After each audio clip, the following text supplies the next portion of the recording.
It's easier to fool people than to convince them they have been fooled. Mark Twain.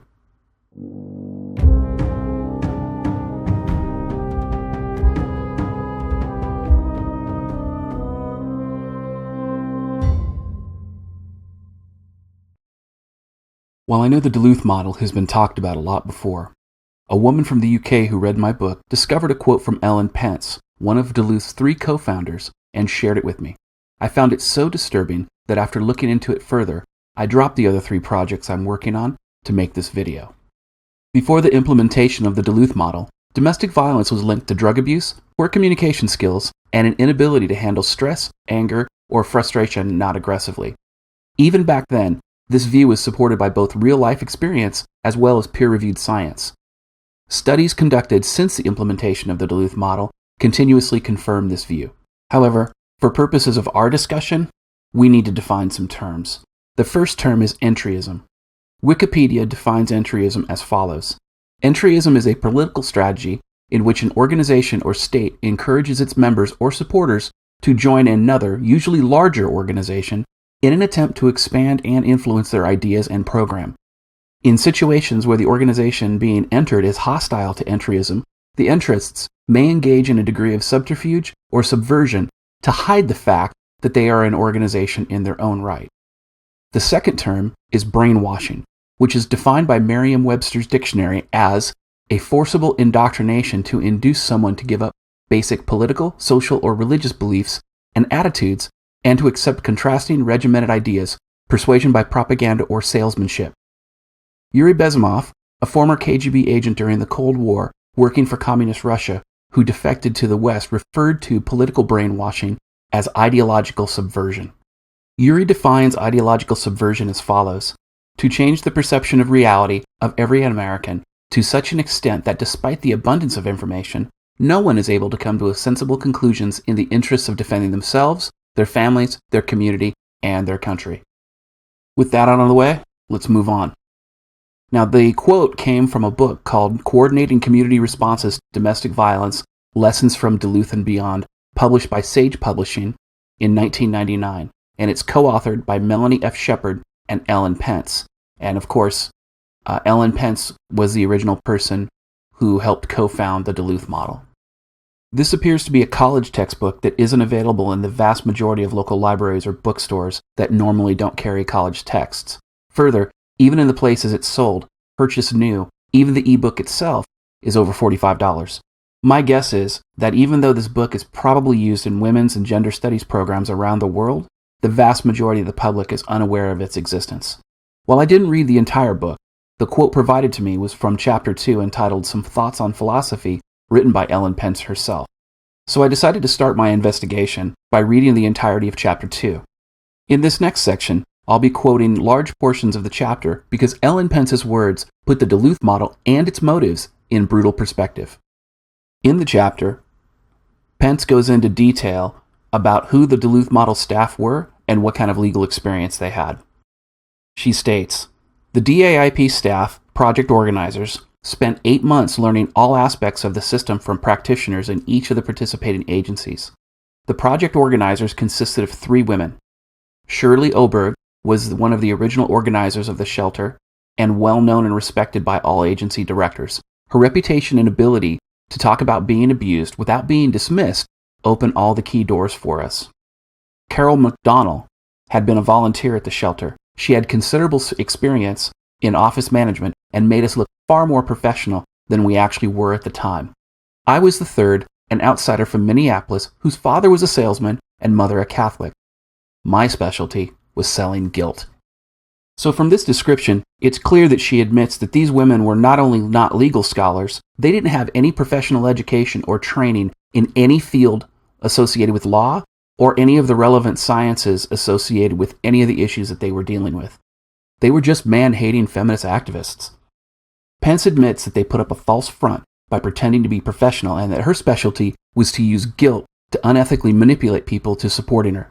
In effect, she's admitting that she and her colleagues were in fact con artists.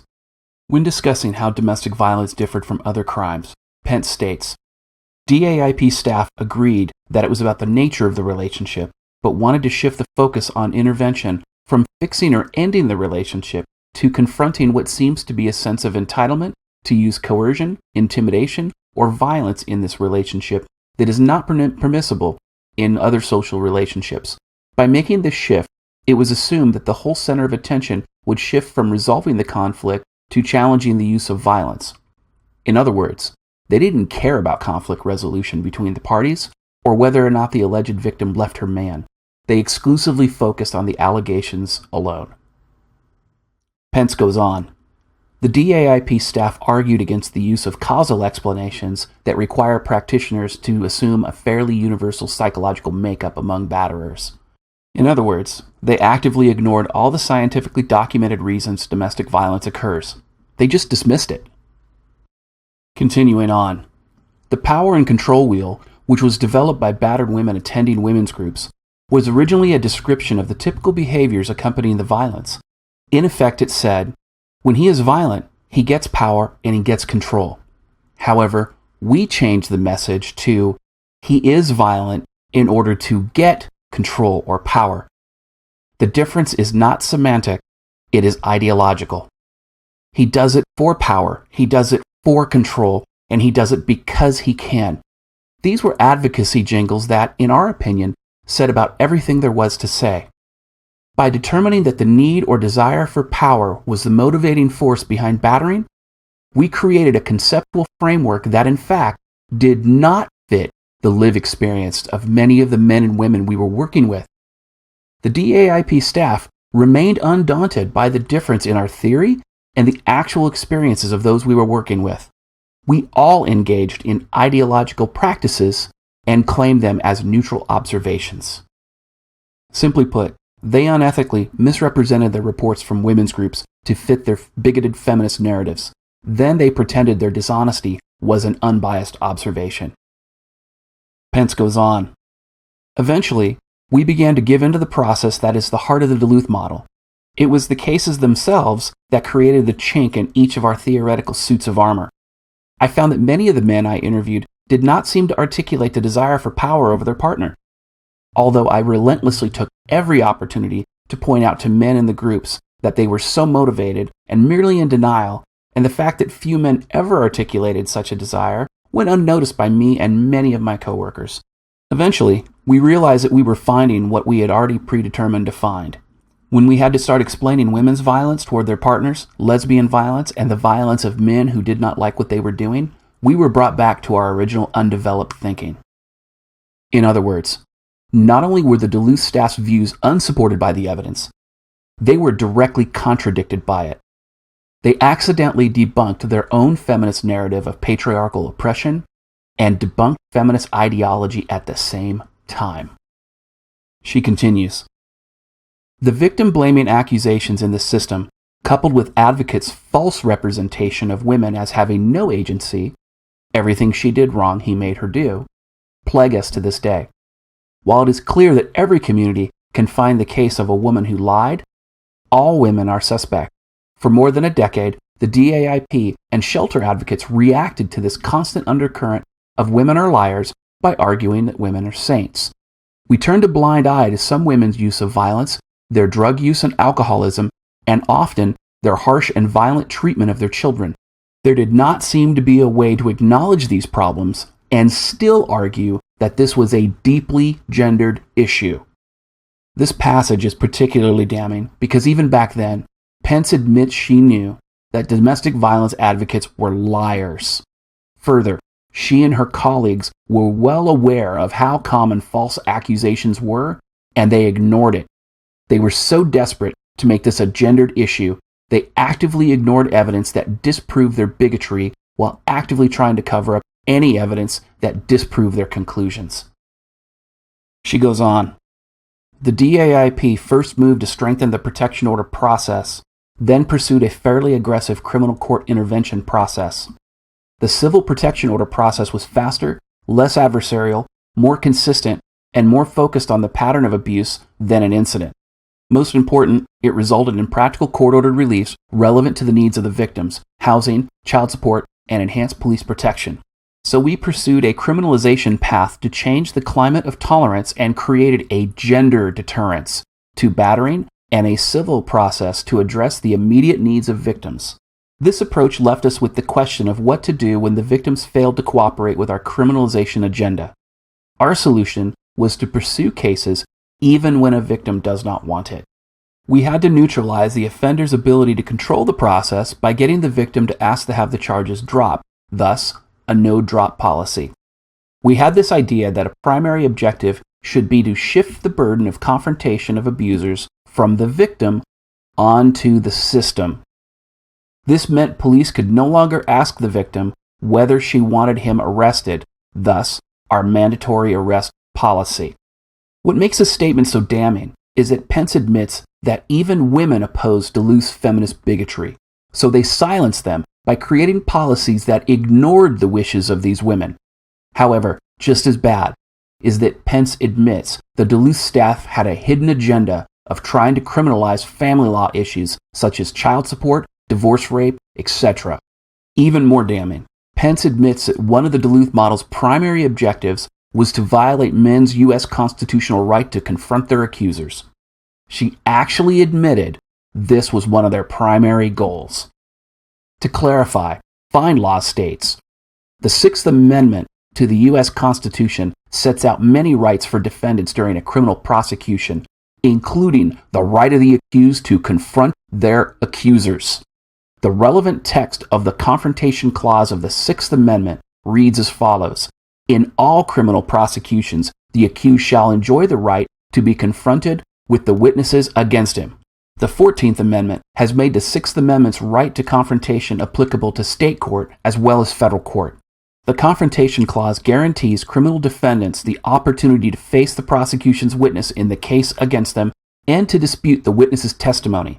This guarantee applies to both statements made in court and statements made outside of court that are offered as evidence during the trial. Now returning back to Chapter 2 and Pence's words, she goes on to admit, the Duluth model has been hailed as an organizer's miracle. I always think that the DAIP was not an organizing miracle as much as that the city of Duluth was an organizer's miracle town. We have the luxury of working in a community where, as these issues and contradictions are raised, key practitioners in the system take them up as legitimate institutional concerns. In other words, these feminist bigots wouldn't have been so successful had it not been for the involvement of white knights and cucks. While Pence's words are a damning admission of dishonesty, bigotry, and a hatred of men, it's clear that these feminists also had a hidden agenda to use the Duluth model to ideologically subvert and brainwash society into changing the way people perceive men and the male-female relationship. Today, men are being arrested for spreading their legs on public transit. A man was jailed for over 2 months for looking into a shop window during business hours. Successful men are being falsely accused of sexual assault and DV daily. Further, in some places, men are jailed for merely complimenting a woman's looks.